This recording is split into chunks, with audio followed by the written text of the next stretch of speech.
Je voudrais noter ici, les fonds monétaires n'ont pas pour mission de développer un pays. Ce n'est pas ça la mission du Fonds monétaire. Encore moins de la Banque mondiale ou de la Banque africaine de développement.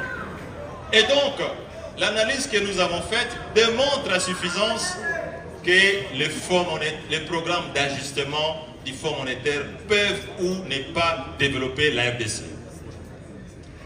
Le bloc que nous avons retenu dans cette analyse scientifique fouillée, c'est que la théorie institutionnelle, la théorie des institutions, c'est-à-dire la théorie qui met la relation entre les institutions de qualité et le développement d'une part, et les institutions de faible qualité et le développement d'autre part.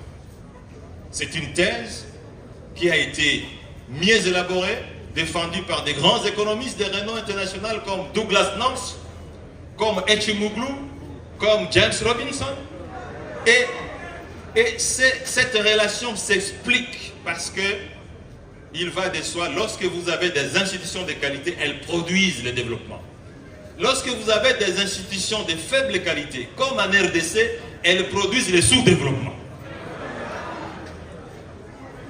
Quelle est la valeur ajoutée, cher professeur Vital? Et j'espère que cette valeur ajoutée sera prise en compte dans les travaux de ces forums que nous souhaitons de bienvenue. Et d'ailleurs, nous vous en félicitons pour l'avoir initié avec l'Université de Kinshasa et la Faculté des sciences économiques. La thèse que nous soutenons, c'est la théorie des leadership, chers amis. C'est une théorie qui fait ses avancées dans le monde scientifique et dans le monde professionnel. Un leadership de qualité produit le développement, un leadership de mauvaise qualité, un leadership médiocre produit le sous-développement. Et les pays sous-développés sont en fait le produit d'une crise de leadership. Et notre thèse soutient l'antériorité, je dis bien l'antériorité, de la théorie de leadership par rapport à la théorie institutionnelle. Pourquoi? Parce que les institutions de qualité sont le produit des hommes. Les institutions de mauvaise qualité sont le produit des hommes. L'antériorité de la théorie de leadership est dans la production scientifique que nous venons de faire, professeur. Nous montrons comment on construit une offre de leadership de qualité.